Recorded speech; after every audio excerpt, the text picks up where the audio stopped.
Hello sign साथियों, कैसे हैं आप सभी लोग। देखिए प्रैक्टिस सेट नंबर 19वां है। 19वां प्रैक्टिस सेट पहला क्वेश्चन दिया हुआ है कि प्रकाश की गति लगभग 3 गुणा 10 की घात 17 नैनोमीटर प्रति सेकंड के बराबर है। प्रकाश का चंद्रमा से पृथ्वी तक कितना समय लगेगा सेकंड में, जबकि इनके बीच की औसत दूरी 3,84,000 किलोमीटर। तो यहाँ पर स्पीड दी हुई है। किसकी स्पीड दी हुई है? ये प्रकाश की स्पीड दी हुई है। स्पीड कितनी है? स्पीड है 3 गुणा 10 की घात 17 नैनोमीटर। इसको नैनोमीटर लिख देंगे इस तरह से। इसके अलावा यहाँ पर और दिया हुआ है, डिस्टेंस दी हुई है। चंद्रमा की और पृथ्वी के बीच की दूरी 3,84,000, यानी कि प्रकाश को जो है इस दूरी को तय करना है तो कितना समय लगेगा। तो समय बराबर क्या होता है? समय बराबर होता है distance upon time. Distance upon ये आ जाएगा यहाँ पर स्पीड। टाइम इधर आएगा तो स्पीड यहाँ पर आ जाएगी। टाइम बराबर डिस्टेंस अपॉन स्पीड, या और स्पीड बराबर डिस्टेंस अपॉन टाइम, ये होता है। ठीक है, तो यहाँ पर ये मैं इसमें लगा दूंगा। यहाँ पर डिस्टेंस कितनी है? 3,84,000। 3,84,000 और इसके अलावा यहाँ पर जो स्पीड दी हुई है, स्पीड है 3 गुणा 10 की घात 17 नैनोमीटर। ये नैनोमीटर है और ऊपर क्या है? ये ऊपर किलोमीटर है। ठीक, 1 किलोमीटर को मैं 1,000 मीटर भी लिख सकता हूँ। 1,000 मीटर लिख दूंगा इसको। 1 किलोमीटर में 1,000 मीटर हो जाएंगे। मीटर आ गया यहाँ पर। 1 मीटर में कितने नैनोमीटर होते हैं? 1 मीटर में 10 की पावर 9 नैनोमीटर होते हैं। ठीक है, 1 मीटर 10 की पावर 9 नैनोमीटर के बराबर होता है। ठीक, इसका मतलब मैं इसको एम को जो है, यानी कि मीटर जो है, इस मीटर को मैं नैनोमीटर में चेंज कर दूंगा। यहाँ पर मैं गुणा क्या करूंगा? गुणा 10 की पावर 9 नैनोमीटर करूंगा। ये मैं कर सकता हूँ। इसके अलावा और यहाँ पर अब देखो, यहाँ जो स्पीड थी नैनोमीटर पर सेकंड थी। यहाँ पर नैनोमीटर पर सेकंड, ऐसे नैनोमीटर से अब नैनोमीटर कट जाएगा। मुझे नैनोमीटर नैनोमीटर काटना था। मेरे पास जो आंसर आएगा वो सेकंड में आएगा यहाँ पर कैलकुलेशन करने के बाद। मैं क्या करूँगा? यहाँ पर ये सिफर कितने हैं? 3 ये हैं, 3 ये हैं, 6 और 9 ये हैं, 15 है यहाँ पर। 384 गुणा 10 की पावर 15 सेकंड। सेकंड ऊपर पहुंच जाएगा, ये बटे में तो ऊपर पहुंच जाएगा यहाँ से। और बटे में दिया हुआ है यहाँ पर 3 गुणा 10 की घात 17। 15 से 17 कट जाएंगे, यानी कि 15 से 15 जो है ये नीचे आकर घटेगा इसमें से, और ऊपर जाकर भी घट सकता है, नीचे आकर भी घट सकता है ये। तो नीचे आकर घटेगा तो प्लस में आएगा, ऊपर जाएगा घटेगा तो माइनस में जाएगा। बात सेम वही है। 15 जो है इसमें से आकर घटेगा नीचे, तो कितने बचेंगे? 10 की पावर 2 बचेंगे, और 10 की पावर 2 को मैं 300 लिख सकता हूँ। तो ये मेरा यहाँ पर 3 से इसको मैं काटूंगा, 3 एकम 3, 3 दूनी 6, 3 अट्ठे 24। नीचे 2 सिफर है तो मेरा पॉइंट यहाँ लगेगा 12 के बाद। सॉरी, यहाँ पर मेरा 100 है ना नीचे, अगर नीचे 100 तो पॉइंट यहाँ लगेगा 2 के बाद यहाँ पर, यानी कि 1.28। पीछे की तरफ से सीपर गिनते हैं, पीछे की तरफ से संख्या गिनते हैं। अगर जितने सीपर नीचे होते हैं ना, तो उतने ही स्थान गिनते हैं पीछे की तरफ से। मान लिया मेरे पास यहाँ पर ये दिया हुआ है 5 3 4 2 1, और मेरे पास नीचे नीचे जो है यहाँ पर 5 सीपर है, तो 5 सीपर में पीछे से गिनूंगा 1 2 3 4 5, तो मैं पॉइंट यहाँ लगाऊंगा यहाँ पर। ठीक, तो मेरा पास आंसर आ जाएगा 1.28 सेकंड। ऑप्शन नंबर डी ठीक हो जाएगा इसका। अगला क्वेश्चन देखता हूँ मैं। अगला क्वेश्चन बोल रहा है कि क्वेश्चन में दिया हुआ है कि एक विक्रेता 25% हानि पर गेहूं बेचने का दावा करता है, और वह ऐसे बाटों का उपयोग करके धोखा देता है कि जिनका वजन अंकित मूल्य से 35% कम है। तो कुल मिला के पहले वो क्या कर रहा था? पहले उसने हानि ले ली है, यहाँ पर हानि ले ली थी। उस हानि को फिर वो लाभ में बदलेगा, तो यहाँ पर 35% का घपला करेगा वो। यहाँ पर ये दिया हुआ है, तो सीपी और एसपी का मुझे रेशियो निकालना पड़ेगा। यहाँ पर सीपी एसपी का रेशियो मैं निकाल लूंगा। यहाँ पर पहली स्थिति में 25% की हानि हो रही थी। 25% का मतलब होता है 1/4। 1/4 यानी कि अगर सीपी उसका 4 है तो हानि 1 रुपये की होगी, तो 3 रुपये उसका सीपी होना चाहिए, एसपी होना चाहिए। ठीक है, एसपी हो जाएगा 3 उसका, तो यहाँ पर उसको हानि हो रही थी। अब इस हानि को लाभ में बदलेगा। लाभ में बदलने के लिए क्या क्या कर रहा है वो? 35% कम तोल रहा है। 35% का मतलब होता है 5 सत्ते 35 और 5 दूनी 10, 7/20, यानी कि 20 की जगह 7 कम तोल रहा है, केवल 13 तोल रहा है वो। 20 की जगह 13 तोल रहा है वो। इसका मतलब यहाँ पर लाभ कमा रहा, तो लाभ कब होगा? जब उसका सीपी 13 होगा और एसपी उसका 20 होगा। यहाँ इस स्थिति में उसको लाभ होगा। 4 से 5 बार कट जाएगा, 4 से इसको काटूंगा तो ये 4 से 5 बार कट जाएगा, 4 पंजे 20 आ जाएगा, तो यहाँ पर 13 आ जाएगा, और ये आ जाएगा यहाँ पर 3 पंजे 15। ठीक, 3 पंजे 15 आ जाएगा। यहाँ पर इनका एसपी का और सीपी का रेशियो आ गया। अब इनका जब रेशियो आ गया, यहाँ पर 13 सीपी हो गया और 15 एसपी हो गया। यहाँ पर कितने रुपए का लाभ हो गया? उसको 2 रुपए का लाभ हो गया। किस पर हुआ है लाभ? वो 13 पर लाभ हुआ है। तो यहाँ पर 200/13 आ जाएगा। 200/13 को जब मैं काटूंगा तो 13 ही कम 13 आ जाएगा, बचेगा 7, और 13 पंजे 65। ऑप्शन नंबर बी ठीक हो जाएगा। 15 के साथ जाऊंगा, ऑप्शन नंबर बी ठीक हो जाएगा। 15.38 आ जाएगा इसका आंसर। अगला क्वेश्चन ये है कि 35 किलोमीटर प्रति घंटा की चाल से चल रही एक रेलगाड़ी एक खंभे को 24 सेकंड में पार करती है। रेलगाड़ी की लंबाई बतानी है, यानी कि 45 किलोमीटर की चाल है उसकी, 45 किलोमीटर प्रति घंटा की। 45 किलोमीटर प्रति घंटा की उसकी चाल है, किमी प्रति घंटा। तो इसको मुझे मीटर पर सेकंड में बदलना पड़ेगा क्योंकि आंसर मुझे मीटर में चाहिए। 45 गुणा 3/18 5/18 करूँगा यहाँ पर, ठीक है, 5/18 करूँगा क्योंकि मुझे किलोमीटर प्रति घंटा से मीटर पर सेकंड में जाना है। यानी कि बड़ी से छोटी की तरफ जाना है तो 5 ऊपर रखूँगा मैं। यहाँ से इसको काटूँगा, 3 से काटूँगा, 15 आ जाएगा, 15 पंजे 75 आ जाएगा और 75 बटे यहाँ पर 6 आ जाएगा। 3 छंग 18, 6 से इसको काटूँगा, 6 एकम 6 और आ जाएगा। यहाँ पर मैं और भी काट सकता था वैसे इसको मैं। तो यहाँ पर 6 एकम 6 आ जाएगा और 6 दूनी 12 और 6 पंजे 30, 12.5 मीटर पर सेकंड की इसकी चाल आ जाएगी। मीटर पर सेकंड की इसकी चाल आ गई, 12.5 मीटर पर सेकंड की इसकी चाल आ चुकी है। अब इस चाल से वो अपनी ही दूरी को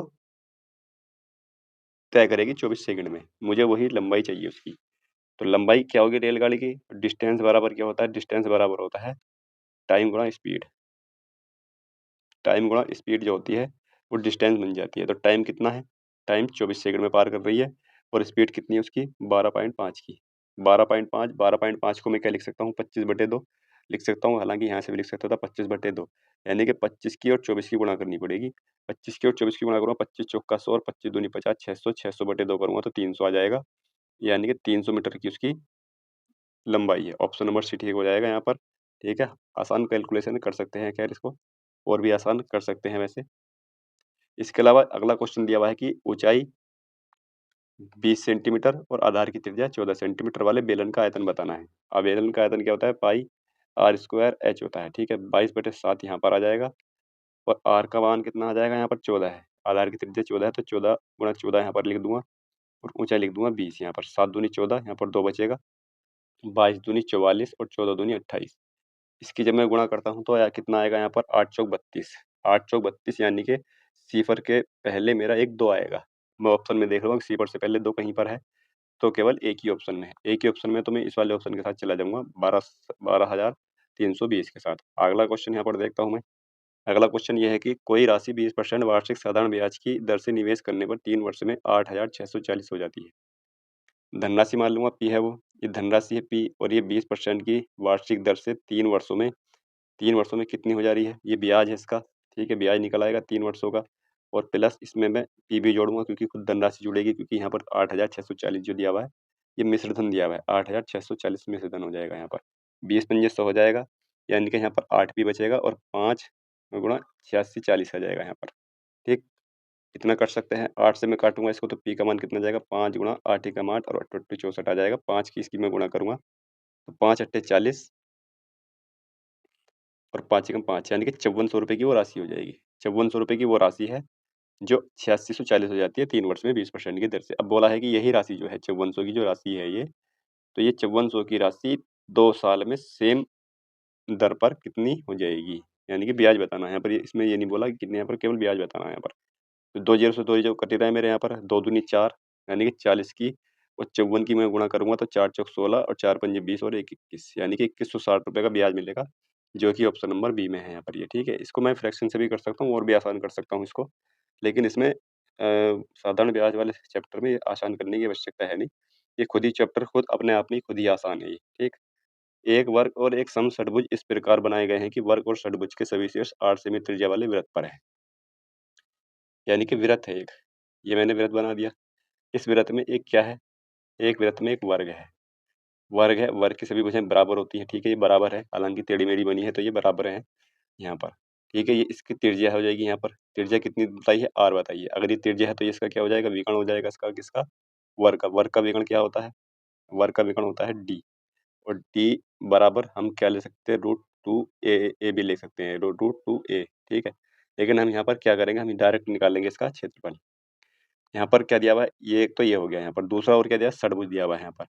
षट्भुज दिया हुआ है। षट्भुज, षट्भुज किस तरह से बनेगा? यहाँ पर मैं एक और बनाऊंगा। यहाँ पर सेम वृत्त सेम है ये बिल्कुल, जो वृत्त ये वाला है वही वृत्त ये वाला है। इसमें मैं इस बार षट्भुज बनाऊंगा। षट्भुज इस तरह से बनेगा। ठीक है, षट्भुज इस तरह से बनता है। ये 6 भुजाएं बनेंगी इसकी, बना सकते हैं। ठीक है, इस तरह से षट्भुज बन जाएगा। ये भी सारी भुजाएं बराबर है। तो जो बड़ा वाला विकर्ण होता है ना इसका, ये बड़ा वाला विकर्ण, ये बड़ा विकर्ण है। ये सारे बड़े विकर्ण है यहाँ पर ये। ठीक है, ये 3 विकर्ण बनेंगे यहाँ पर। ये बड़े बड़े विकर्ण है ये। ये जो होंगे इसकी भुजा के दोगुने होते हैं ये। ठीक है, भुजा के दोगुने होते हैं।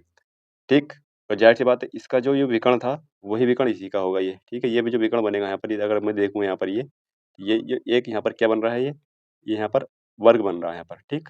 वर्ग बन रहा है तो वर्ग का ये विकर्ण बन रहा है, विकर्ण कितना है 2r था, तो इसकी भुजा कितनी हो जाएगी? भुजा हो जाएगी इसकी a बराबर r हो जाएगी यहाँ पर। इतनी बात समझ में आ गई होगी। तो यहाँ पर इसका जो विकर्ण दिया हुआ है, इसका विकर्ण दिया है 2r यहाँ पर, ठीक? विकर्ण 2r दिया हुआ है तो इसका क्षेत्रफल कितना हो जाएगा? क्षेत्रफल होता है 1/2 और विकर्ण का वर्ग कितना हो जाएगा? 2 दूनी 4r स्क्वायर। 4r स्क्वायर हो जाएगा यानी कि इसका जो क्षेत्रफल आएगा वो 2 दूनी 2 से 2 कट जाएगा यानी कि 2r स्क्वायर आ जाएगा। इसके अगर क्षेत्रफल की बात करता हूँ तो इसका क्षेत्रफल होता है इसके क्षेत्रफल का फ़ॉर्मूला होता है 6 into root 3/4 into a square. a की जगह कितना रखूँगा? r रखूँगा यहाँ पर। 2 से इसको एक बार काट लूँगा तो ये 2 तिया 6 इंटू रूट 3/2 बचेगा नीचे, बचेगा 2 और नीचे यहाँ पर r स्क्वायर हो जाएगा, ठीक? r स्क्वायर से r स्क्वायर यहाँ पर कट रहा है, इसका अनुपात ही बताना है, दोनों क्षेत्रफलों का अनुपात बताना है इसमें। यहाँ से r स्क्वायर से r स्क्वायर कट ही रहा है और 2 दूनी 4 हो जाएगा यहाँ पर, यानी कि इसका जो अनुपात बचेगा 4 इंटू 3 रूट 3 बनेगा, ठीक है? ये मेरा आंसर होना चाहिए। क्या ये ऑप्शन में है? ठीक है, ऑप्शन नंबर सी में है, ये मेरा आंसर हो जाएगा। इस तरह से कर लेंगे, समझ में आ गया होगा। अगला क्वेश्चन ये है, धातु के 3 गोलों की त्रिज्या क्रमशः 6, 8 और 10 सेमी है। यदि उन्हें पिघलाकर यानी कि 3 छोटे-छोटे गोले हैं, इनको पिघला दिया, एक गोला बना दिया, एक ठोस पूरा गोला, तो उसकी त्रिज्या बतानी है। यानी कि इन सभी का जो आयतन होगा वो बड़े वाले गोले के आयतन के बराबर होगा। तो मैं क्या करूँगा, इनके सभी के आयतन को जोड़ दूँगा, ठीक है? गोले का आयतन क्या होता है? गोले का आयतन होता है 4/3 पाई, 4/3 पाई सभी में होगा, ठीक है? सभी में होगा तो मैं डायरेक्टली यहाँ से बाहर निकाल सकता हूँ। 4/3 पाई r की घात 3 होता है, ठीक है? इसका आयतन तो 4/3 पाई तो सभी गोलों में होगा, तीनों में क्या बल्कि चारों में होगा यहाँ पर। तो यहाँ पर r की घन प्लस ये दूसरे वाले की और तीसरे वाले की, यहाँ से मतलब यहाँ से कोमा मैंने निकाल दिया, यहाँ पर सब में था ये। और एक जो था, एक 4/3 पाई यहाँ भी था, जो बड़े वाले में था यहाँ पर, ठीक है? बड़े वाले में, बड़े वाले की त्रिज्या मैंने r ले ली है। 4/3 पाई से 4/3 पाई यहाँ से कट ही जाएगा ये, ठीक? यहाँ से कट जाएगा। अब क्या बचेगा मेरे पास? यहाँ पर इनके मैं मान रख दूँगा। 6 छंग 36 छक्का 216 हो जाएगा। 8 का घन हो जाएगा 512 और 10 का हो जाएगा 1000, ठीक? 1000 हो जाएगा और यहाँ पर r की पावर 3 है यहाँ पर, ठीक है? r की पावर 3 हो जाएगा यहाँ पर, ठीक? अब जो है r का मान मुझे निकालना है, बड़े वाले गोले की त्रिज्या निकालनी है, तो r का घन अगर इसको जोड़ता हूँ मैं तो कितना हो जाएगा? 1000 और 512 और 216, ये 16, 12, 28 और 5, 700 यानी कि 1728 हो जाएगा ये। 1728 हो जाएगा।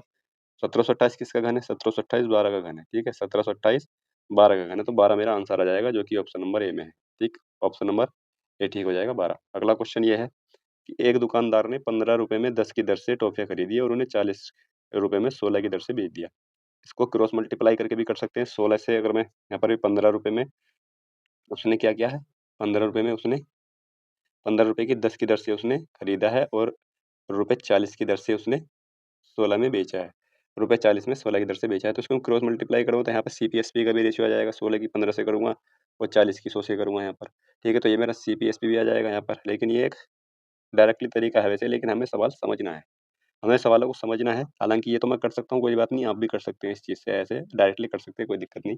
लेकिन हमें जितना कंसेप्ट अच्छा हमारा मजबूत होगा, हमारा मैथ उतना ही आसान हो जाता है हमारे लिए। तो यहाँ पर ये सीपी दिया हुआ है, ठीक है? सीपी दिया हुआ है यहाँ पर, सीपी क्या दिया हुआ है? सीपी दिया हुआ है 15 में 15/10 दिया हुआ है सीपी यहाँ पर। क्योंकि जो सीपी या एसपी होता है ना, मान लें मैं कोई चीज़ खरीद के लेकर आ रहा हूँ, अगर मैं एक चीज़ खरीद के लेकर आ रहा हूँ 100 रुपए में, तो 1 ही तो ला रहा हूँ खरीद करके, तो 1 तो नीचे आता ही आता है बटे में, 2 ला रहा हूँ तो 2 आएगा, तो 50 आ जाएगा नीचे, ठीक? यानी कि ये सीपी हो जाएगा। सीपी 1 हो गया यानी कि डेढ़, ये डेढ़ होना चाहिए यहाँ पर। एसपी कितना हो जाएगा? एसपी हो जाएगा 40/16 यहाँ पर। 40/16 आ जाएगा, 16 दूनी 32 और 16 पंजे 80 यहाँ पर, ठीक है? यहाँ पर कितना इसका लाभ मिल रहा है? यहाँ पर 1 का लाभ मिल रहा है, किस पर मिल रहा है? 1.5 पर मिल रहा, गुणा 100 हो जाएगा यहाँ पर। इसको मैं काटूँगा यहाँ पर, तो ये आ जाएगा यहाँ से 5 दूनी 10, 200/5 तिया 15। इसको काटूँगा 3 छंग 18, 3 छंग 18, 6 6 होता चला जाएगा, तो यानी 66.67 इसको मैं लिख सकता हूँ यहाँ पर। 5 से अगर बड़ी संख्या है पॉइंट के बाद तो मैं उसको 1 बढ़ा देता हूँ। तो इस तरह से भी निकाल सकते हैं। तीसरा तरीका भी ऐसा करने का, तीसरा तरीका क्या है?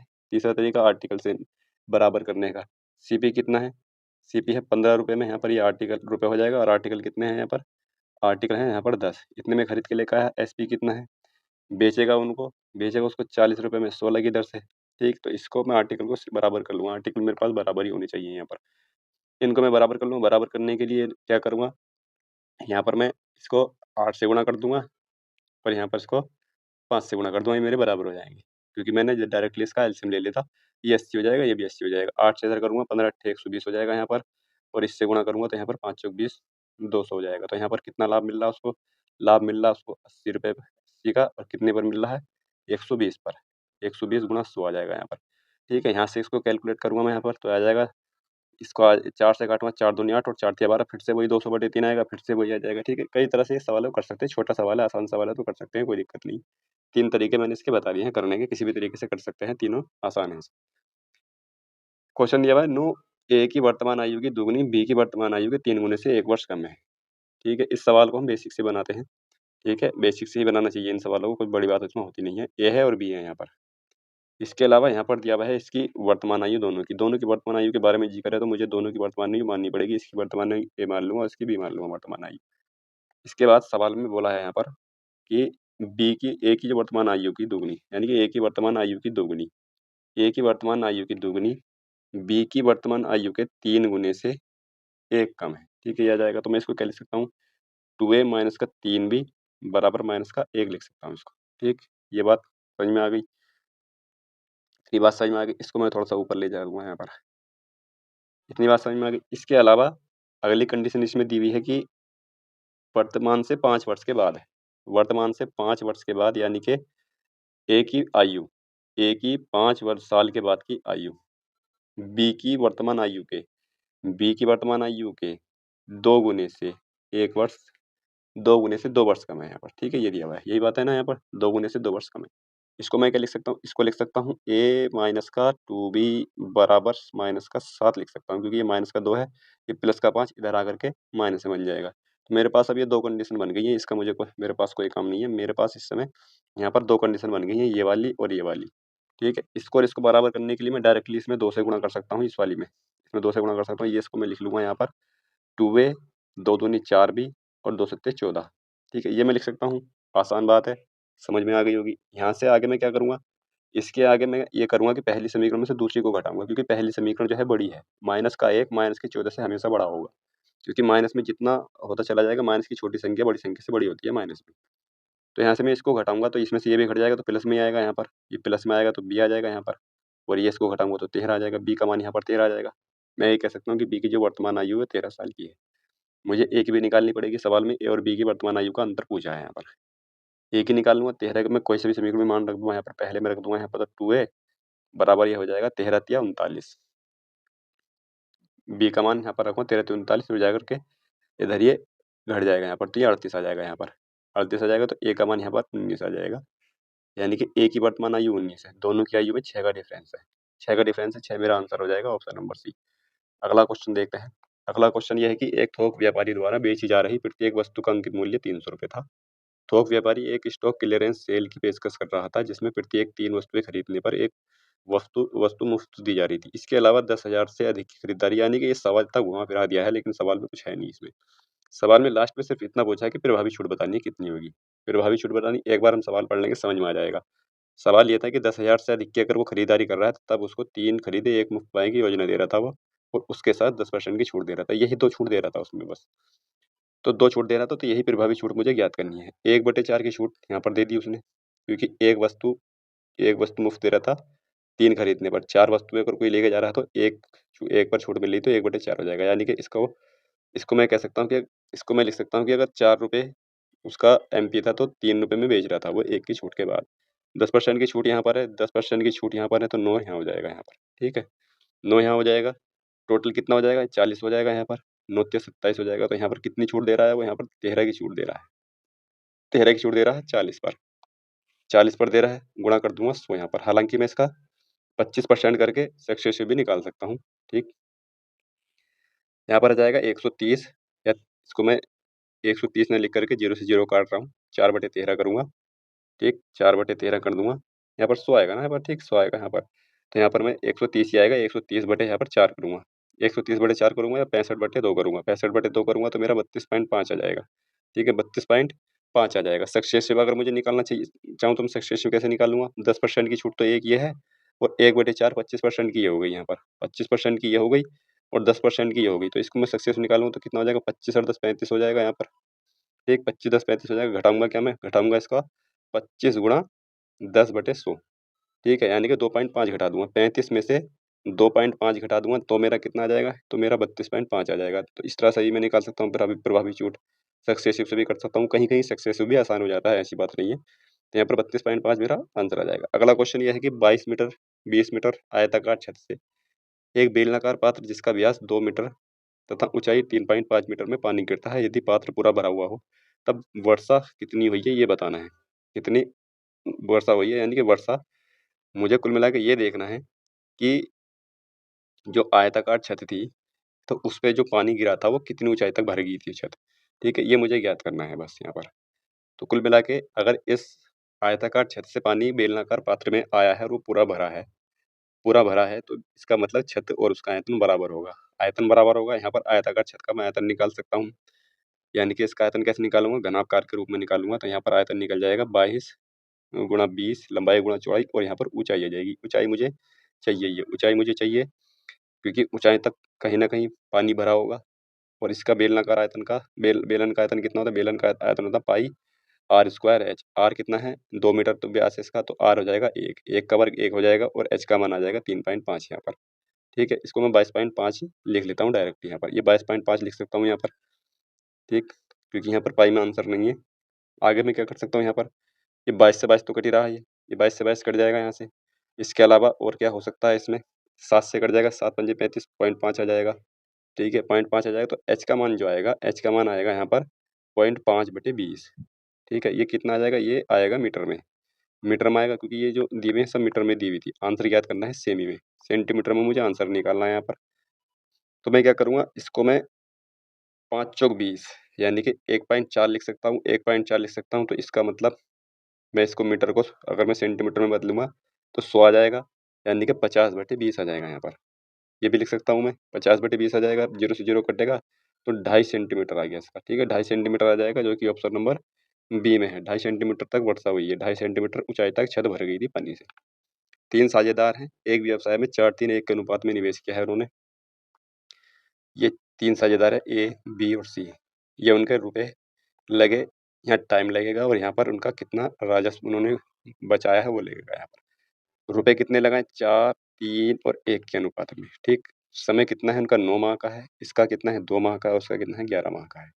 4 9 36 आ जाएगा, 2 3 6 आ जाएगा, और 11 कम 11 आ जाएगा। तो यही उनका रेशियो आ जाएगा।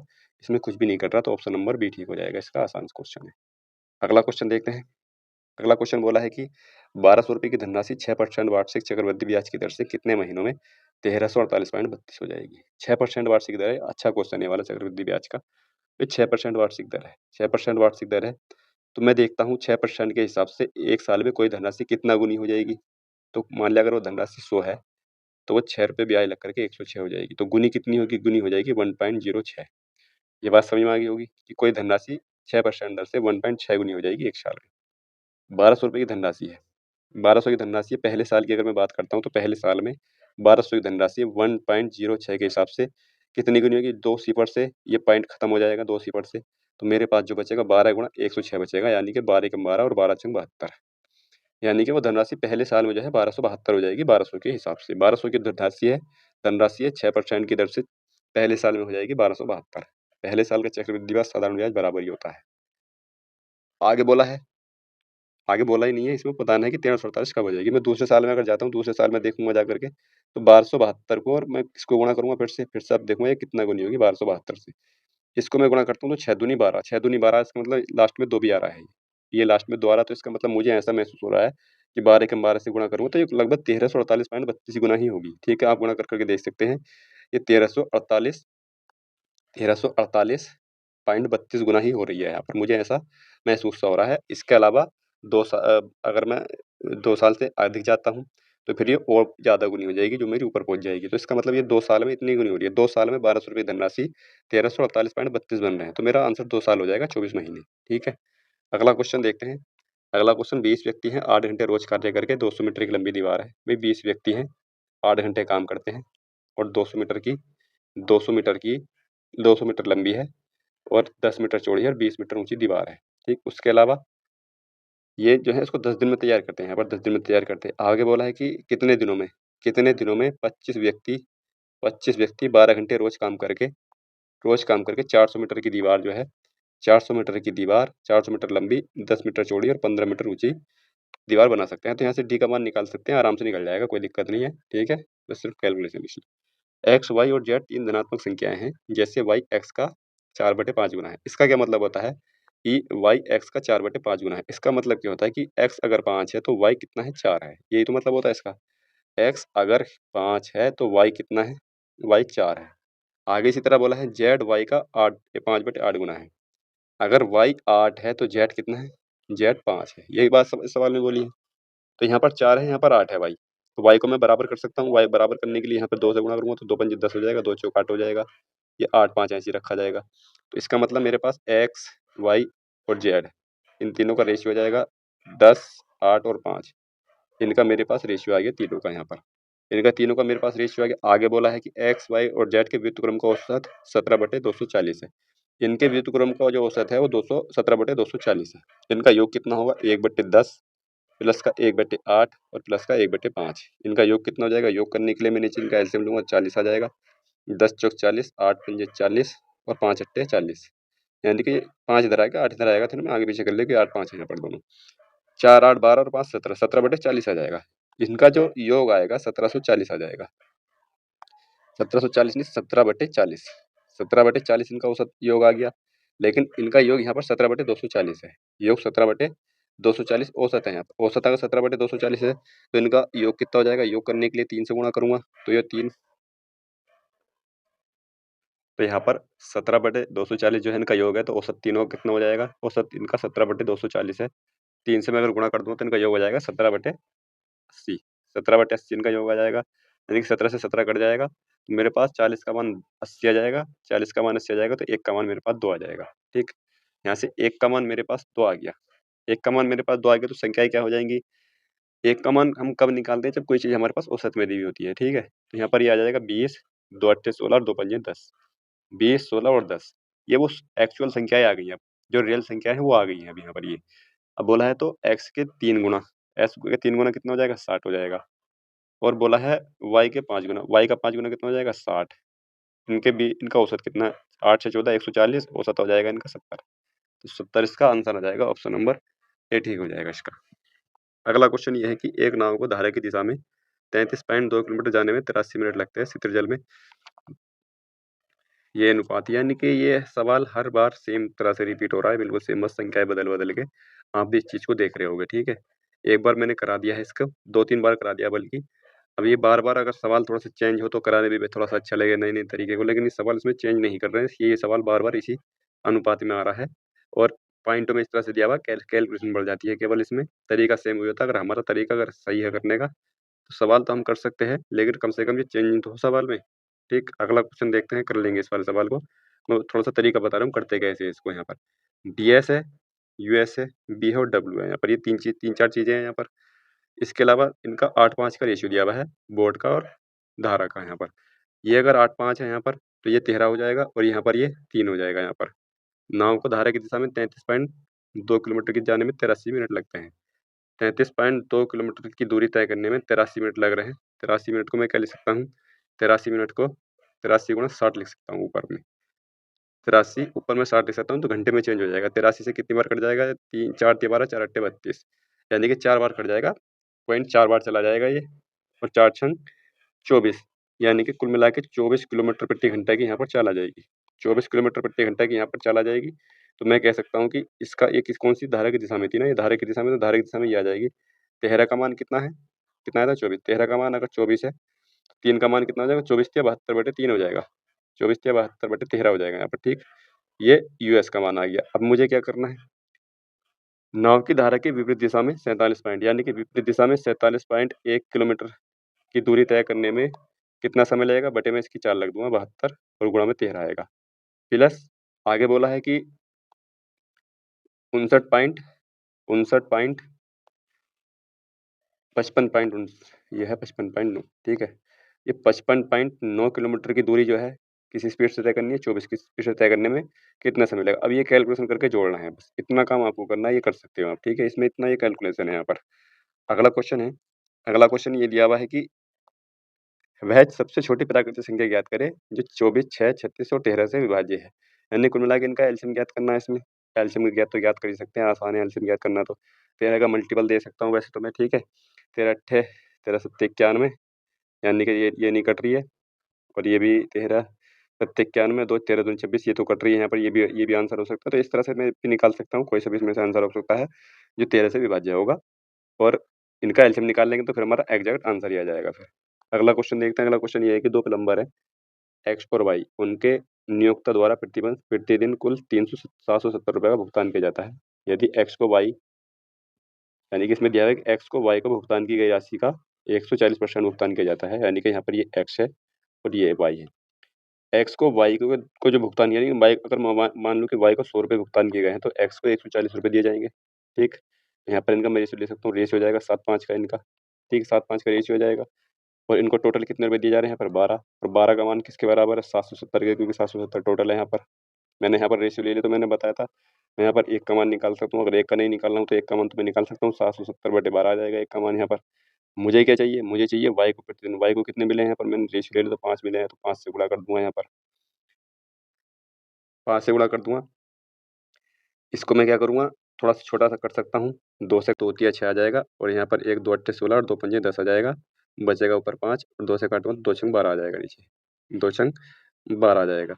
5 से इसको गुणा करूँगा, 5 पंजे 25 आ जाएगा, 5 अट्ठे 40 और 2 42 आ जाएगा, और 5 तिया 15 और 4 19 आएगा। 19 को जब मैं 6 से भाग करूँगा तो 6 तिया 18 आ जाएगा, बचेगा 1, 6 दूनी 12, और जीरो लगा के पॉइंट बढ़ा दूंगा यहाँ पर 50 हो जाएगा, 6 अट्ठे 48 हो जाएगा, यानी 320.8 के समथिंग जाएगा, जो कि ऑप्शन नंबर बी में है, ठीक।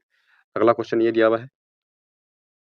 अगला क्वेश्चन है कि एक पाइप एक टैंक को 10 घंटे में भर सकता है। ये पाइप ए है, ये भर देगा उसको 10 घंटे में, और तल में रिसाव के कारण यह टैंक को 22.5 घंटे में भरता है। अब ये टैंक जो है एक रिसाव के साथ कितने में भरता है, रिसाव को मैं बी मान लूँगा, ये खाली करने वाला है बी, तो ये 22.5 घंटे में, 22.5 को मैं क्या लिखूँगा, 22.5 को मैं 45/2 लिख सकता हूँ, ठीक है। 45/2 लिख दूँगा, इसका मैं एलसीएम ले लूँगा 45 का और 10 का। इसका एलसीएम आ जाएगा यहाँ पर 90, 10 नम 90, और 45 दूनी 90 और 2 दूनी 4 आ जाएगा यहाँ पर। यानी कि ए की अगर 9 है एफिशिएंसी, तो बी की कितनी होगी, बी की 5 होगी यहाँ पर, ठीक है। बी की कितनी हो जाएगी, 5 की एफिशिएंसी हो जाएगी। बोला है कि रिसाव टंकी को कितने समय में खाली कर देगा, अगर टैंक पूरा भरा हुआ है तो। टैंक अगर पूरा भरा है तो 90 हो जाएगा, और इसकी एफिशिएंसी कितनी है खाली करने की, 5 है। तो ये 5 से भाग कर दूँ, 18 पंजे 90 आ जाएगा, यानी कि 18 क्या है घंटे, तो 18 घंटे में खाली कर देगा, ऑप्शन नंबर बी ठीक हो जाएगा। अगला क्वेश्चन ये है कि 165 रुपए की राशि को 3 व्यक्तियों के बीच 5-7-3 के अनुपात में वितरित किया जाता है। वितरण में सबसे बड़े और सबसे छोटे हिस्से के बीच का अंतर बताना है। भाई सबसे छोटा और सबसे बड़ा कौन सा हो जाएगा, सबसे छोटा तो ये हो जाएगा, सबसे बड़ा ये हो जाएगा। इनका अंतर कितना है, 4 का अंतर है इनके में। 5 7 12 3 15, 15 का मान 165 है, 1 का मान 11 आ जाएगा, 11 चौक 44 आ जाएगा, ऑप्शन नंबर सी ठीक हो जाएगा। बहुत आसान क्वेश्चन है। यहाँ पर ये भी बार-बार रिपीट हो रहा है, इसको भी कर सकते हैं, कोई दिक्कत नहीं इसमें। अगला क्वेश्चन ये है कि सक्षम, ऋषभ और अणुण को 3 प्रकार के कुल 720 किताबों को दिया जाता है। ये क्वेश्चन अच्छा है। ये क्वेश्चन इस प्रैक्टिस सेट का सबसे बेस्ट क्वेश्चन है, सबसे अच्छा क्वेश्चन इस प्रैक्टिस सेट का। यहाँ पर सक्षम है, ये सक्षम है, ये ऋषभ है, और इसके अलावा यहाँ पर अरुण है यहाँ पर, ठीक। इनको 720 किताबें दिया जाता है, ठीक है, 720 किताबें दी जा रही है सबको इनको यहाँ पर ये, ठीक है। आगे बोला है कि सक्षम, ऋषभ और अरुण को किताबों का क्रम से 9%, 10% और 12% लाभ पर बेचते हैं ये। जो सक्षम है, ये बेचता है 9% पर किताबों को, 9% के लाभ पर, ये 10% के और ये 12% के लाभ पर बेच देता है इस तरह से, ठीक है। इनको ओवरऑल 10% का लाभ प्राप्त होता है यहाँ पर ये। ओवरऑल तो 10% का, तो ओवरऑल पे तो मैं यहाँ एलिगेशन नहीं लगा पाऊँगा, लेकिन मैं 2 के साथ एलिगेशन लगा दूँगा, सक्षम के और ऋषभ के साथ, ठीक है। यहाँ सक्षम और ऋषभ दिए हुए हैं दोनों, इनको कुल कितना लाभ मिल रहा है, 9 सही 3/7% का, सक्षम को और ऋषभ को। तो यहाँ पर मैं एलिगेशन लगा दूँगा 9 सही 3/7%। यहाँ पे मैं एलिगेशन लगाऊँगा तो कितना आ जाएगा यहाँ पर, 9 सही 3/7 में से 9 घटाऊँगा तो 3/7 ही आ जाएगा, ठीक, 3/7 आ जाएगा। कैसा आ जाएगा पता होगा आपको, ना पता होगा तो 9 को अलग करेंगे, जब इसको घटाएँगे तो 9 से 9 कट जाएगा, 0 बचेगा, तो 3/7 ही बचेगा। 10 में से 9 सही 3/7 को घटाएँगे, कितना बचेगा, 10 में से 9 जाएगा, 1 बचेगा, ठीक है, 1 बचेगा माइन यहाँ पर, और फिर ये इसमें से घटेगा, माइनस का 3/7 बचेगा, और 7 एकम 7 यानी कि 4/7 बचेगा यहाँ पर। इस तरह से घटा सकते हैं इनको, आसान है। 7 से 7 कट जाएगा तो इनका जो रेशियो आएगा दोनों का, वो 4 और 3 का ही आएगा यहाँ पर, ठीक। इतनी बात समझ में आ गई होगी यहाँ पर। ये इनका रेशियो आ गया यहाँ पर 4 और 3 का। आगे 10% इन सबको औसत प्राप्त हो रहा है, सभी को 10%। तो मैं क्या करूँगा यहाँ पर, देखो यहाँ सक्षम है और ऋषभ है। सक्षम और ऋषभ, इनका औसत टोटल कितना था इनका, 9 सही 3/7 है। ठीक 9/3 9 सही 3/7 है, तो इसको मैं अरुण के साथ लगा दूँ क्योंकि 2 तो मेरे पास ही आ गए, तो इसको मैं अरुण के साथ लगा सकता हूँ इसको। अरुण के साथ एलिगेशन लगा दूँगा इसकी मैं 9 सही 3/7 को मैं अरुण के साथ लगा दूँगा 12% पर। 12% पे लगाऊँगा तो इस बार इनको अब यहाँ पर तीनों हैं ये। 2 तो ये हो गए ऋषभ और सक्षम। 9 सही 3/7 में अकेला हो गया ए अरुण यहाँ पर। यानी कि यहाँ पर जो है, यहाँ पर तीनों की एफिशिएंसी लगी हुई है। ये तीनों की लाभ लगा हुआ है तीनों का, और तीनों को औसत लाभ 10% का प्राप्त हो रहा है यहाँ पर, ठीक? ये बात समझ में आ गई होगी। तो यहाँ से अब इस बार यहाँ से घटाऊँगा तो इस बार भी कितना घटेगा यहाँ से? तो इस बार भी 4/7 आ जाएगा यहाँ पर इस बार भी, ठीक? 12 में से 10 जाएगा तो 2 बचेगा यहाँ से। 2 बचेगा यहाँ पर, 12 में से 10 जाएगा तो 2 बचेगा। 2 से 2 कट जाएगा, ठीक? 2 दूनी 4 आएगा, यानी कि इसका जो रेशियो आएगा, इसका रेशियो आएगा 7:2 का, ठीक? इसका रेशियो आ जाएगा यहाँ पर 7:2 का रेशियो आ जाएगा। 4 और 3 7 है यहाँ पर, यानी कि 7 और ये दोनों तो सक्षम, और यहाँ पर जो था ये दोनों दोनों लिया था मैंने सक्षम का और ऋषभ का, तो यहाँ पर भी 7 ये दोनों का, इसका मतलब ये रेशियो सही है। तो यहाँ पर रेशियो इनका आ जाएगा 4, 3 और 2 का। ये तीनों का रेशियो आ गया सक्षम, ऋषभ और अरुण का यहाँ पर। सवाल में पूछा है कि तो सक्षम को अरुण से कितनी किताबें अधिक मिलेंगी? सक्षम को अरुण से, यानी कि 4 किताबें सक्षम को मिली हैं, अरुण को 2 मिली हैं, तो कितनी अधिक मिल रही हैं? 2 किताबें अधिक मिल रही हैं। 4, 3, 7 और 2 9, 9 का मान कितना है? 9 का मान टोटल कितना है? 720 है यहाँ पर ये। 9 का मान कितना है? 720, 9 अट्ठे 72, 1 का मान 80 है तो 80 से गुणा कर दूँगा यहाँ पर। 2 अट्ठे 16, यानी कि 160 किताबें मिल रही हैं यहाँ पर। 160 किताबें मिल रही हैं। अच्छा क्वेश्चन है, समझ में आ गया होगा। अगला क्वेश्चन ये दिया हुआ है यहाँ पर कि गुणोत्तर श्रेणी का योगफल ज्ञात करना है यहाँ पर। 1/3, 1/9 इस तरह से श्रेणी दी है, n तक n पदों तक योगफल ज्ञात करना है। प्रीतम पद यहाँ पर a आ गया, r कितना आ जाएगा यहाँ पर? r आ जाएगा यहाँ पर 1/3 आ जाएगा r का मान भी। a का मान 1/3 है, r का मान 1/3, तो मैं इसको इस तरह से भी कर सकता हूँ। 1/3 में से 1 घटाऊँगा तो ऊपर ये 3 ऊपर चला जाएगा, 2 नीचे आ जाएगा, 3 से 3 कट जाएगा, तो केवल मेरे पास 1/2 बचेगा स्टार्टिंग में। स्टार्टिंग में ये तो हो नहीं सकता, ये भी नहीं हो सकता। तो मेरे पास यही एक ऑप्शन बचा है, हो सकता है डी में भी हो ये, ठीक है? तो इस तरह से मेरा आंसर आ जाएगा, चेक करके देख लेंगे, कई बार कराया है, कर सकते हो इसको। अगला क्वेश्चन ये दिया हुआ है कि 27 प्लस x, इस तरह से ये दिया हुआ है, इनका माध्य 82 है, ठीक है? और ये दिया हुआ है, इनका माध्य बताना है कितना होगा यहाँ पर, ठीक है? अच्छा क्वेश्चन है वैसे, इस तरह के क्वेश्चन बहुत ज़्यादा आते हैं एग्जाम में। इस सवाल को हम करेंगे, करने के लिए हम क्या करेंगे, पहले इनको सबको जोड़ेंगे। 27 plus x, 31 plus x, 89 plus x, 107 plus x, 156 plus x, इनका माध्य 82 है। माध्य समांतर माध्य या माध्य, या हम कह सकते हैं औसत। माध्य जो होता है औसत भी बोलते हैं इसको। यहाँ पर 1 2 3 4 5, यानी कि 5 संख्याएं हैं, तो 5x तो मेरा स्टार्टिंग में आएगा ही, ठीक है? फिर इनको जोड़ूंगा मैं, 7 और 1 8, 9 17 और 7 24 और 6 30 का सिफर आ जाएगा, हासिल लगेंगे। 3 बचेंगे, 3 2 5 8 13, 13 और 5 18 और 2, 18 और 3 21 का 1 आ जाएगा, हासिल इस बार 2 बचेंगे, 1 और 1 2 और 2 4 आ जाएगा यहाँ पर, यानी कि 410 आ जाएगा टोटल यहाँ पर। और संख्याएं टोटल कितनी है? 5 है यहाँ पर, ये 5 संख्याएं हैं, तो इनका औसत कितना दिया था? औसत दिया था 82। 5 दूनी 10 और 5 अट्ठे 40, यानी कि 5x का मान जो आ जाएगा, 5x का मान 0 आ जाएगा। यहाँ भी 410 आएगा, यहाँ पे 410 खत्म हो जाएगा। 5x का मान 0, तो x का मान भी 0 आ जाएगा यहाँ पर, ठीक? x का मान भी 0 ही आ गया यहाँ पर, x का मान 0 आ गया इसका। आगे बोला कि इनका सबका माध्य बताना है, तो अब इस बार जोड़ेंगे इनको। जब इनको जोड़ेंगे तो कितना आएगा यहाँ पर? यहाँ अगर मैं इसको जोड़ता हूँ तो 130, 126, 38 और 50 को जोड़ता हूँ, और एक यहाँ पर 1 भी है ये, तो ये आ जाएगा 6 8 6 14, 8 6 14 और 1 15 का 5 आ जाएगा यहाँ पर, ठीक? 15 का 5 बचेगा यहाँ पर, हासिल लगेगा 1 3 2 5, 5 6 11 और 5 16, ठीक? 16 और 1 17 का 7 आ जाएगा, हासिल 1 बचेगा इस बार, 1 और 1 2 और 1 3 आ जाएगा, 375 आ जाएगा। एक्स का मान तो 0 हो गया, तो एक्स का मान तो हमें लेना ही नहीं है, तो बटे में कितना रखूंगा? बटे में रखूंगा इस बार मैं यहाँ पर कितनी संख्याएं? 1 2 3 4 5, इस बार भी 5 संख्या है, 5 से भाग कर दूंगा, 5 सत्ते 35 और 5 पंजे 25, 75 इसका आंसर आ जाएगा। आसान क्वेश्चन था वैसे, और अच्छा क्वेश्चन था। इस तरह के क्वेश्चन अधिक आते हैं एग्जाम में। 4 अंकों वाली कितनी संख्याएं हैं? एक बात और बता दूं, मुझे एग्जाम का एक्सपीरियंस बहुत ज़्यादा है, मैंने बहुत एग्जाम दिए हुए हैं, ठीक? 4 अंकों वाली कितनी संख्याएं हैं जिनके सभी अंक विषम हैं यहाँ पर, ठीक? सभी अंक विषम है। तो ये कुल मिला के क्रमचय संचय वाला जो आपने चैप्टर पढ़ा होगा, उसका एक क्वेश्चन बन रहा है, ठीक है? उसका यहाँ पर क्वेश्चन बन रहा है ये। तो यहाँ पर 4 अंकों वाली संख्याएं हैं, 4 अंकों की संख्याएं होनी चाहिए इस तरह से, ठीक? 4 अंकों की 1 2 3 और 4, 4 अंकों की संख्या है ये, और 5 अंकों की ये विषम अंक होने चाहिए। तो विषम अंक 1 से लेकर 10 तक, 10 मुझे नहीं शामिल करना है, 1 से 9 तक जो है 5 5 विषम संख्याएं होंगी। 1 3 5 7 9, ठीक है? ये 5 संख्या ऐसी हैं जो विषम संख्याएं हैं। तो यहाँ पर इसमें ऐसी कोई कंडीशन नहीं थी कि पहले स्थान पर या दूसरे स्थान पर कौन सी संख्या आनी चाहिए, कोई स्पेसिफिक संख्या के बारे में इसमें बात नहीं की गई है। तो यहाँ पर कुल मिला के विषम संख्या होनी चाहिए।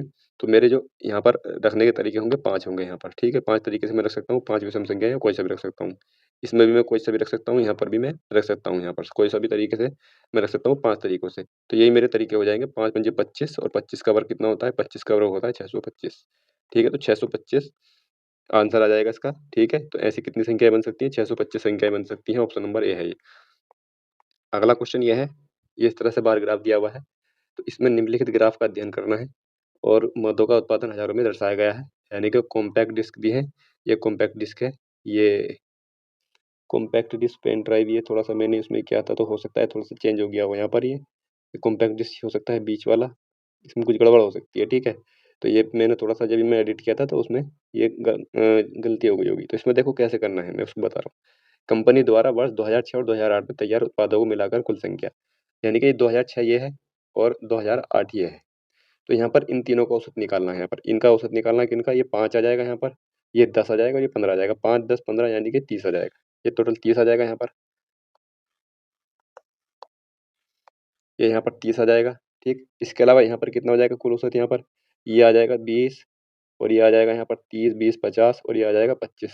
50, 5, 25, 75 आ जाएगा यहाँ पर, ठीक है? 75। 75 और 30 कितना हो जाएगा? 105 हो जाएगा, 105 आ जाएगा यहाँ पर। कुल 105 आ गया यहाँ पर और 105 मेरा आंसर आ जाएगा। आंसर जो है इस फॉर्म में दिया हुआ है यानी कि ये कुल हज़ारों में है। तो मैं इसकी 1000 और कर दूँगा इसको, ठीक है? 10,000 यानी कि 1,05,000 आ जाएगा, ऑप्शन नंबर ए ठीक हो जाएगा। इस तरह से इसको कर लेंगे। अगला क्वेश्चन है, अगला क्वेश्चन में देखो कि कुछ मिल रहा है, ये सभी वर्षों में कंपनी द्वारा तैयार पेन ड्राइव को यानी कि पेन ड्राइव कौन-सी है? अब यहाँ पर मुझे कन्फ्यूज़न हो सकता है थोड़ा-सा, मुझे ये जानकारी नहीं है कि इसमें कौन-सा हो क्योंकि ये मुझे दोनों एक जैसे लग रहे हैं। मुझे ऐसा लग रहा है कि कॉम्पैक्ट ड्राइव ये वाली है इसमें। इसको एडिट करने में थोड़ी-सी गड़बड़ हो गई। अगर मान लिया ये कॉम्पैक्ट ये है ये वाली कॉम्पैक्ट, ठीक है? तो सभी वर्षों में तो यानी कि पहली जो यानी कि 5 को जोड़ देंगे 10 को और यहाँ पर 20 को और यहाँ पर 25 को और यहाँ पर भी 25 को जोड़ करके 5 से भाग कर देंगे। ये उसी तरह से निकलेगा, ठीक है? आसान है, कर सकते हैं इसको तो। ये भी हो जाएगा, इस तरह से कर लेंगे इसको। ये तो बहुत सारे सवाल थे इसमें, ठीक है? और ये थोड़ा-सा यहाँ पर गड़बड़ हो गया, इसके लिए मैं माफ़ी चाहता हूँ। तो मैं अगली बार इसको अगर इस तरह से आएगा, तो मैं इसको सही कर लूँगा इस बार, ठीक है? बहुत सारे क्वेश्चन थे इसमें, ठीक? अगला क्वेश्चन ये है यहाँ पर करते हैं इस वाले क्वेश्चन को। 2 अभाज्य संख्याओं और y यहाँ पर इसका मतलब यहाँ पर भी सवाल में जो है त्रुटि है, यहाँ पर होना चाहिए था x। 2 अभाज्य संख्याओं x और y ये किताब का ही है यहाँ पर। किताब में भी होगी यहाँ पर मिसस्पेल्ड यहाँ पर x और y x बड़ा है का लघुत्तम समापत्य यानी कि एलसीएम जो है वो 667 है। 5y माइनस 3x का मान बताना है यहाँ पर। भाई एलसीएम कितना है? एलसीएम कितना एलसीएम दिया हुआ है 667 यहाँ पर। एलसीएम 667 दिया हुआ है। एक चीज़ और है, अभी जैसे सवाल ये था, ठीक है? ये वाले सवाल हैं यहाँ पर, तो मैं इनकी एक कम से कम 100-200 सवालों की एक मैं ऐसी वीडियो बनाऊँगा इसकी ये बाईग्राफ वालों की पाईग्राफ वालों की, तो उसमें ऐसे-ऐसे क्वेश्चन मैं शामिल करूँगा जो थोड़े-से टिपिकल हों और ज़्यादातर एग्ज़ाम में आते हैं। यानी कि इसमें से कुल मिला के ऐसा होता है कि इसमें 5 क्वेश्चन आए, जैसे अक्सर पैट में होता है कि 5 क्वेश्चन आए एक उसमें, 5 में से 4 क्वेश्चन हो जाते हैं लेकिन 1 क्वेश्चन नहीं होता है। तो जो 1 क्वेश्चन नहीं होता है, मैं ज़्यादातर उन क्वेश्चनों को शामिल करूँगा, ठीक है? उन क्वेश्चनों को शामिल करूँगा, उनको मैं आसान तरीके से बताऊँगा, उसमें मैं सब क्लियर कर दूँगा इसको, ठीक? क्वेश्चन देखते हैं ये वाला यहाँ पर, तो एलसीएम जो है 667 दिया हुआ है यहाँ पर। अब यहाँ पर 667 दिया हुआ है, 667 हो सकता है ये एक अभाज्य संख्या हो। अगर अभाज्य संख्या हो तो हम यहाँ पर जोड़, भाग, गुणा करते रह जाएँगे। हम सोचते रहेंगे कि हम किन 2 संख्याओं से गुणा करें यहाँ पर। ठीक है? तो मैं एक छोटा-सा तरीका बता रहा हूँ। तो छोटा-सा तरीका बता रहा हूँ जिन बच्चों को नहीं पता है, हालाँकि मैंने ये क्वेश्चन सिर्फ़ एक बार मुझे अच्छे से ध्यान है कि अब तक ये 19 प्रैक्टिस सेट हो गए। 19 में से अभी तक ये दोबारा रिपीट हुआ है दूसरी बार। ठीक है? अच्छा क्वेश्चन है ये। तो यहाँ पर हम कैसे करेंगे? 7 है यहाँ पर। भई अरे इसमें दिया वही यहाँ पर अभाज्य संख्या है, ठीक है? मैं तो कह रहा था कि यहाँ पर अभाज्य संख्या हो सकती है और यहाँ पर दिया हुआ है कि अभाज्य संख्याओं का है ना ये, तो अभाज्य संख्याओं से यहाँ पर गुणा होगी तब अब तो बिल्कुल और कठिन हो जाएगा अगर अभाज्य संख्या है यहाँ पर, तो डेफ़िनेटली अभाज्य संख्या ही है यहाँ पर। तो हम क्या करेंगे देखो इसमें, यहाँ पर 1 नहीं रखूँगा यहाँ पर क्योंकि 7 है ना यहाँ पर, तो मैं ये देखता हूँ कि 7 कब आएगा? 7 कब आएगा? 7 तब आएगा 2 संख्याओं की गुणा में, यहाँ पर ज़ाहिर-सी बात है 2 संख्याओं की गुणा हो रही होगी यहाँ पर 667 जब ये आएगा यहाँ पर और वो संख्याएँ 2 के बाद होंगी, यानी कि 20 के बाद ही ऐसी संख्या होंगी हो सकती हैं अभी, इतना भी मैं अंदाज़ा लगा सकता हूँ। तो मैं ऐसी संख्या क्या रखूँगा लास्ट में कि मेरे गुणा 7 आ जाए। तो एक तो मेरी लास्ट में 3 होनी चाहिए और एक 7 या 3 सत्ते ये होनी चाहिए मेरी ये होनी चाहिए 9, ठीक?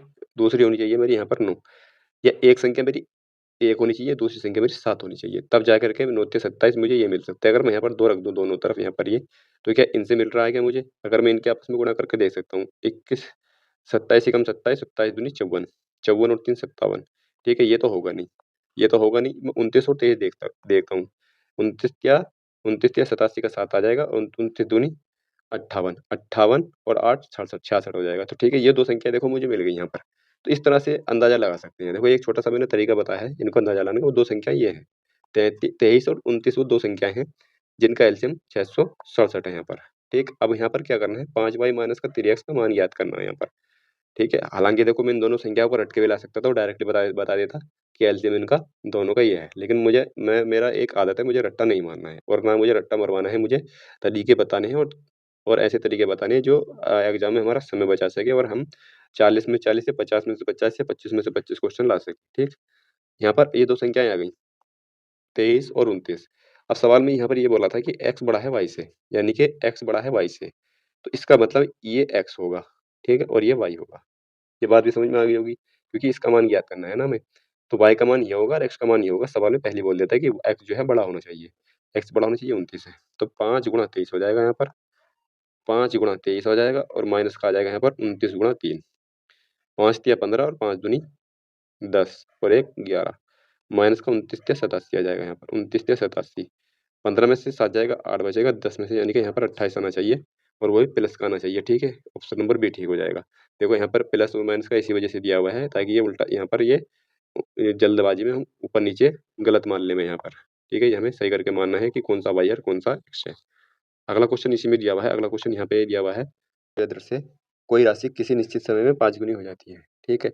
मैंने कहा कि राशि वो पी है। मैंने मान लिया कि राशि पी है और वह जो है 5 गुना हो जा रही है। 5 गुना हो जा रही है, तो कितने ब्याज कितना मिल रहा है उसको 4 पी का। 4 पी का ब्याज मिल गया। 4 पी का उसको ब्याज मिला, पी की राशि है और 6% की दर है उसकी और टाइम मुझे निकालना है। बटे में क्या रखूँगा? 100 रखूँगा बटे में यहाँ पर। पी से पी कट जाएगा, 400 बटे 6 आ जाएगा यानी कि 200 बटे 3 आ जाएगा। टी का मान 200 बटे 3 आएगा। टी का मान यहाँ से मुझे 200 बटे 3 मिल गया है। आगे फिर से मुझे बोला है कि वह उतने ही समय में यानी कि 200 बटे 3 समय में 9% की दर से कितनी गुनी हो जाएगी। राशि पी है, ठीक? 200 बटे 3 ये टाइम आ जाएगा इस बार और इस बार जो दर होगी वो 9% की होगी। 3 तिया 9 आ जाएगा और यहाँ पर मेरा 100 भी है बटे में रखा हुआ है यहाँ पर।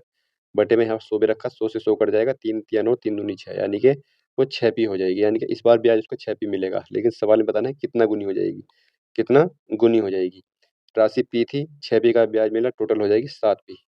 तो वो राशि पी से 7 पी हो जाएगी यानी कि 7 गुना हो जाएगी। एक तरीका तो ये है इसका करने का, ठीक है? एक तरीका मैं इसका डायरेक्टली बता रहा हूँ, ठीक है? एक तरीका ये है, एक तरीका मैं इसका डायरेक्टली ये बता रहा हूँ कि n-1 बराबर RT बटे 100 में मान रखते चले जाओ बस, ठीक है? ये याद करना पड़ेगा। एक बार करने प्रैक्टिस में आ जाएगा तो इसको कभी नहीं भूलोगे। मैं इसको पिछले कम से कम 10 साल से ऐसे ही मुझे रटा पड़ा है, मैं कभी भूला नहीं इसको। और ये किसी किताब में नहीं मिलेगा, कहीं नहीं मिलेगा, कहीं यूट्यूब पर भी नहीं मिलेगा और दूसरे तरीके से मिल सकता है जो भूल सकते हैं, लेकिन इसको नहीं भूल सकते। तो यहाँ पर n-1 n का मान रखेंगे 5, 5 गुनी हो रही है तो 5 रखेंगे तो यहाँ पर 4 आ जाएगा। r का मान 6 दिया हुआ है, t का मान मुझे निकालना है, बटे में 100 आ जाएगा यहाँ पर। ठीक, t का मान फिर से वही आ जाएगा, t का मान 200 बटे 3 आ गया यहाँ से। ठीक, t का मान फिर से वही आ जाएगा, t का मान 200 बटे 3 आ गया। अब फिर से वही इसी फॉर्मूले में फिर से अगली जो कंडीशन दी है उसको रख देंगे यहाँ पे। उतने ही समय में कितनी गुनी होगी ये पूछा है, तो इस बार n का मान पूछा है, n-1 बड़ा आ जाएगा यहाँ पर। r का मान कितना है? इस बार r का मान यहाँ पर 9 है और t का मान कितना है? 200 बटे 3 है यहाँ पर और बटे में 100 है, बटे में 100 आ जाएगा। 100 फिर से कट जाएंगे तो उसी पर 3 से 3 3 तिया 9, 3 दूनी 6 यानी कि n का मान जो आ जाएगा वो 7 आ जाएगा, क्योंकि ये माइनस का एक इधर आकर के 6 में जुड़ जाएगा तो n का मान 7 आ जाएगा। तो n बराबर 7 आ जाएगा। तो शॉर्ट तरीका यह है, देखो बहुत आसान है इस तरह से करने में, तो इस तरह से कर सकते हैं इसको। अगला क्वेश्चन ये है कि P एक कार्य को 48 दिनों में पूरा कर सकता है, Q उसी कार्य को 18 दिनों में, Q ने इस पर 15 दिन काम किया, P शेष कार्य कितने दिनों में पूरा करेगा? बहुत आसान क्वेश्चन है। P 48 दिन में, Q 18 दिन में, Q ने इस पर 15 दिन काम किया, यानी कि इन दोनों की एफिशिएंसी निकाल सकता हूँ, यहाँ से एलसीएम ले सकता हूँ।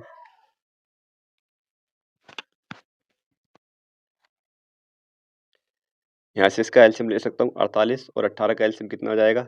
ये आ जाएगा इसका, मैं 48 अगर मैं रखता हूँ तो मुझे 18 से यहाँ पर मैं अगर 48 रखता हूँ यहाँ पर 48 48 तो कट रहा है। अब यहाँ पर मुझे अगर मैं 2 रख सकता हूँ तो 9 आ जाएगा, 9 नहीं कटेगा। 3 रखता हूँ, 3 छंग 18 तो मुझे 3 गुणा करनी पड़ेगी यहाँ पर। ठीक है, तो ये मेरा एलसीएम आ जाएगा यहाँ पर। 48 48 कट जाएगा तो 3 बचेगा यहाँ पर, और 18 3 छंग 18 6 8 48 यहाँ पर 8 आ जाएगी इसकी एफिशिएंसी यहाँ पर। ठीक, यानी कि क्यू ने इस पर 15 दिन काम किया, क्यू की एफिशिएंसी कितनी है 8। क्यू ने इस पर 15 दिन काम किया, यानी कि 15 अट्ठे 120 काम इसने कर दिया है। बचा कितना काम, 3 अट्ठे 24, 3 चौक 12, 3 चौक 12 और 2 14, 144 टोटल काम था। 24 काम अभी बच रहा है यहाँ पर। ठीक है, 24 काम बच रहा है, तो वो किसको करना है, पी को। पी की एफिशिएंसी 3 है, 8 दिन में कर देगा, 8 दिन में। ठीक है, बहुत आसान क्वेश्चन था। अगला क्वेश्चन दिया हुआ है कि अप्रैल में श्री खान ने देखा कि उनके बैंक खाते में पहले 24 दिनों के लिए 5600, अगले 2 दिनों के लिए 12,000 और महीने के आखिरी 4 दिनों के लिए 37,500। अप्रैल के लिए उनका दैनिक औसत शेष क्या है? दैनिक औसत शेष क्या है ये बताना है, यानी कि अप्रैल का उनका दैनिक औसत बताना है कितना है उनका। तो यहाँ पर 24 दिनों के लिए दिया हुआ है। देखो 24 दिनों के लिए कितना दिया हुआ है, 24 दिनों के लिए 5600 टोटल हो जाएगा। ठीक, एक दिन का, यानी कि पहले जो 24 दिन थे उनमें प्रति दिन 5600 का था खाते में। एक दिन में 5600 था, 24 लिए 5600 है, तो 24 दिनों में 5600 हो जाएगा। और प्लस आगे बोला है कि ये 2 दिनों के लिए, 2 दिन के लिए 12,000 और प्लस का इसी तरह से आखिरी 4 दिनों के लिए कितना है, 37,500। ठीक, 37,500 मुझे औसत निकालना है। अप्रैल माह में कितने दिन होते हैं, 30 दिन होते हैं। अप्रैल माह में 30 दिन होते हैं, 30 से मुझे भाग करनी पड़ेगी यहाँ पर। ठीक है, इन सब की मुझे गुणा करनी पड़ेगी, लेकिन मैं क्या करूँ, गुणा ना करके मैं क्या निकालूंगा यहाँ से, सब में 2 जीरो, 2 जीरो तो पहले ही कॉमन आ रहे हैं, तो 100 तो मेरा एक कॉमन ही आ जाएगा। 24 यहाँ है, 12 यहाँ है, और 12 यहाँ से मिल जाएगा, तो इसका मतलब 12 और कॉमन आ जाएगा मेरा यहाँ से। 12 कॉमन और निकाल दूंगा, 12 दूनी 24 आ जाएगा, यानी कि 56 दूनी 112 ही आ जाएगा यहाँ पर। 12 यहाँ से कॉमन आ गया, यानी कि 12 से टोटल कॉमन आ गया, 2 यहाँ पर बचा। इसके बाद 4 तिया 12, 4 मेरा यहाँ आ गया, 3 से यहाँ इसको लूंगा बाहर, 0 मेरा आ चुका है यहाँ पर। 3 एकम 3, 3 दूनी 6, 3 पंजे 15, 125 ही आ गया। कुल मिला के मेरा यहाँ पर ये कॉमन आ गया और ये मेरे यहाँ पर आ गया। इसलिए मैं गुणा नहीं करी थी मैंने, गुणा करता समय लग जाता। तो यहाँ पर ही मुझे अब आसान हो जाएगा। ठीक है, यहाँ से 3 चौक 12 कट जाएगा और 0 से 0 कट जाएगा, यानी कि 40 आ जाएगा ऊपर। 40 आ जाएगा ऊपर, 112 यहाँ पर 2 आया था क्या, ये 2 आया था। ठीक है, 112 तो 14 हो जाएंगे यहाँ पर। 114 और 125 कितने हो जाएंगे, 114 और 125 239 हो जाएंगे। ठीक है, 239 हो जाएंगे, इसकी मुझे गुणा करनी पड़ेगी यहाँ पर। 4 नम 36, ये यहाँ पर 1200 नहीं था बल्कि 12,000 था। ये मैंने थोड़ा सा यहाँ पर गलत संख्या ले ली थी, यहाँ पर ये 12,000 लेना था मुझे, तो यहाँ पर मैं 12,000 लूंगा। ये ठीक है, ये एक संख्या यहाँ पर रह गई थी, इस हिसाब से यहाँ पर थोड़ा सा पूरा ही सवाल गलत हो गया। यहाँ पर सिफर मुझे करना पड़ेगा। अब मुझे यहाँ पर मुझे इसको जोड़ना पड़ेगा, ये मेरा गलत हो जाएगा यहाँ पर। यानी कि इतना तो ठीक है मेरा, अब मैं इसको जोड़ूंगा, 112 और 20 132 हो जाएगा, 132 और 125 कितना हो जाएगा, ये हो जाएगा मेरा यहाँ पर 7 5 257 हो जाएगा। 257 की गुणा करूंगा मैं 40 से, इसकी गुणा करूंगा 40 से, तो मेरा आंसर आ जाएगा 4 7 28 का 8 आ जाएगा, और 4 पंजे 20, 20 और 2 22 और 4 दूनी 8, 8 2 10, 10,280 ऑप्शन नंबर ए ठीक हो जाएगा मेरा। ठीक है, ऑप्शन नंबर ए ठीक हो जाएगा। देखो इस तरह से कर सकते हैं, अगर फिर गुणा करके फिर 30 से करेंगे तो बहुत समय लग जाएगा, इस तरह से समय बच जाता है हमारा। कि व्यंजक इस तरह से दिया हुआ है, इस तरह से व्यंजक दिया हुआ है, इसका मान ज्ञात करना है। यहाँ पर ए स्क्वायर माइनस बी स्क्वायर, ए स्क्वायर माइनस बी स्क्वायर का मैं यूज कर सकता हूँ। तो यहाँ पर मैं, मुझे पता है ए स्क्वायर माइनस बी स्क्वायर बराबर क्या होता है, 75। ये आ जाएगा यहाँ पर 0.75 और माइनस का 0.25, एक बार माइनस करूंगा और एक बार प्लस कर दूंगा। 0.75 और प्लस का 0.25, एक बार माइनस करूंगा एक बार प्लस करूंगा, और बटे में रख दूंगा यहाँ पर मैं 2। ठीक है, बटे में 2 कर दूंगा यहाँ पर। 75 में से 25 जाएगा, 0.50 आएगा, 0.50 को मैं 1/2 लिख सकता हूँ। ठीक है, गुणा ये आ जाएगा पूरा 1, यहाँ पर 1 आएगा और बटे में 2 आ जाएगा, तो कुल मिला के 1/4 आएगा। ये टोटल जो आ जाएगा ये कुल मिला करके 1/4 आ गया यहाँ पर। ठीक, 1/4 आ गया। इसी तरह से करूंगा मैं इसको, इस वाले को, इसको करूंगा तो 2.5 माइनस का 1.5 रखूंगा, एक बार जोड़ कर रख दूंगा 2.5 और प्लस का 1.5। ठीक है, जिनको नहीं पता तो ए स्क्वायर माइनस का बी स्क्वायर बराबर होता है ए माइनस बी और ए प्लस बी। ठीक है, इस फॉर्म में होता है, तो इसी फॉर्म में मैं ए कैलकुलेट कर रहा हूँ यहाँ पर। और यहाँ पर मैं एक बार जोड़ूंगा, इसको घटाऊंगा, इसमें से घटाऊंगा तो यहाँ पर 1 बचेगा, घटाऊंगा तो। ठीक, और यहाँ पर इसको जोड़ूंगा तो 3 एक 4 आ जाएगा यहाँ पर, और बटे में कितना है 4 आ जाएगा, तो इसका मतलब ये एक बार केवल 4 ही आ जाएगा यहाँ पर। यानी इन दोनों के मान मेरे पास, इसका तो आ गया यहाँ पर 1/4 और इसका आ जाएगा यहाँ पर 1। आगे ये है गुणा 1 पॉइंट, इसको हम पॉइंट हटाऊंगा और सी पर 2 ऊपर बढ़ जाएंगे, यानी 25 चौका 100, 4 यहाँ पर आ जाएगा। ठीक है, 4 से 4 कट जाएगा, यानी कि केवल 1 बचेगा, केवल 1 बचेगा, 1 मेरा आंसर आ जाएगा। समझ में आ गया होगा। ठीक है, इस तरह से इसको कर लेंगे, सवाल ये भी अच्छा है। 37वें क्वेश्चन में इसका मान बताना है यहाँ पर। ठीक, इसको मैं क्या लिख सकता हूँ, ये यहाँ पर लिखा हुआ है, यहाँ पर रूट में 6 माइनस का और फिर से एक रूट है और 17 माइनस का 2 और रूट 72 इस तरह से लिखा हुआ है यहाँ पर।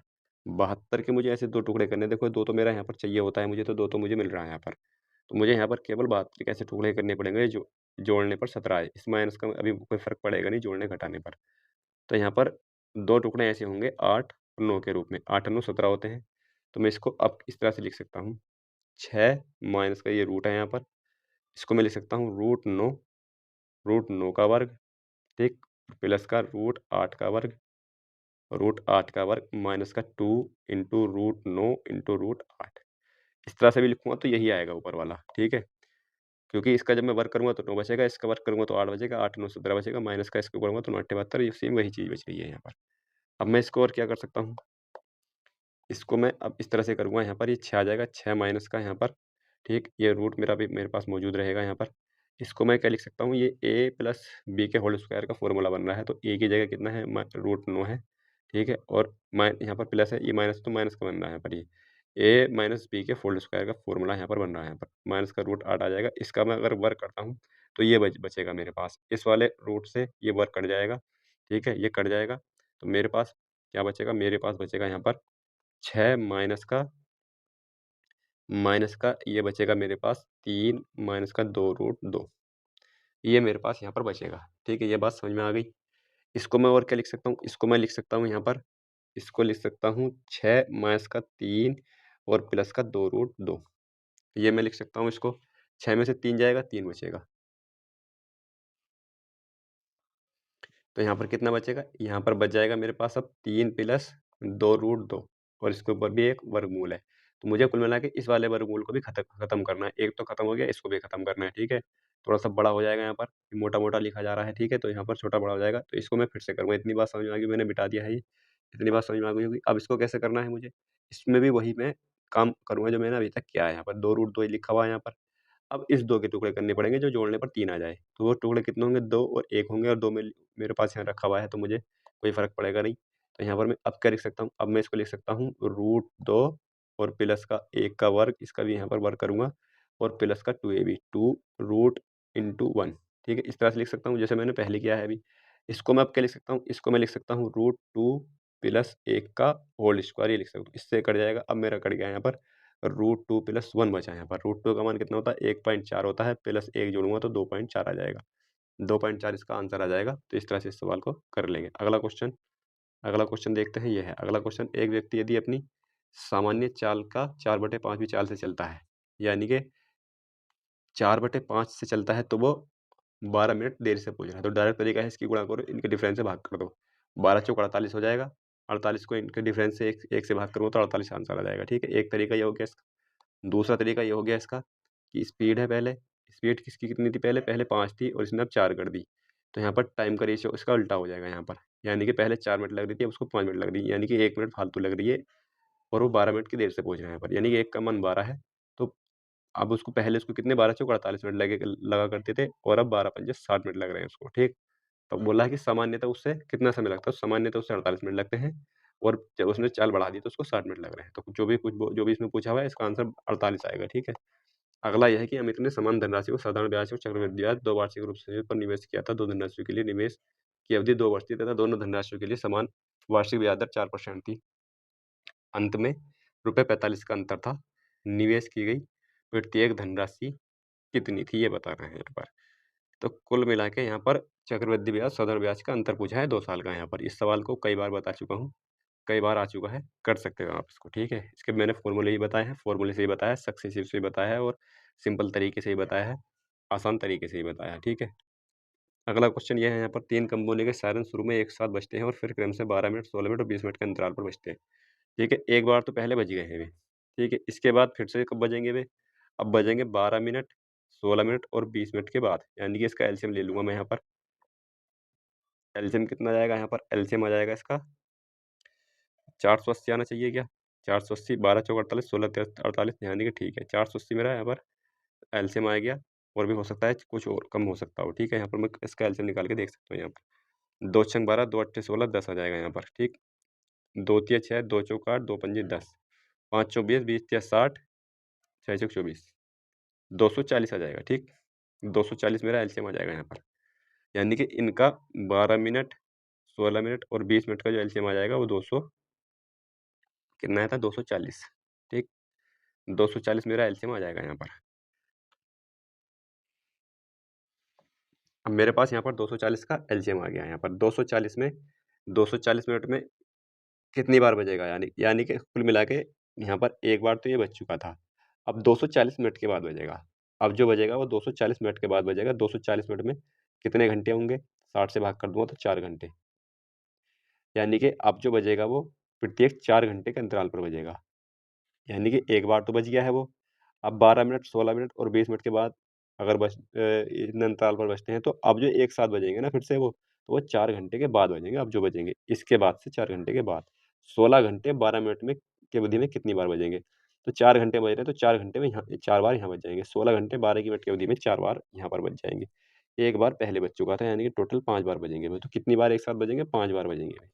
ठीक है, तो इसका आंसर ऑप्शन नंबर बी ठीक हो जाएगा। इस तरह से इसको कर लेंगे।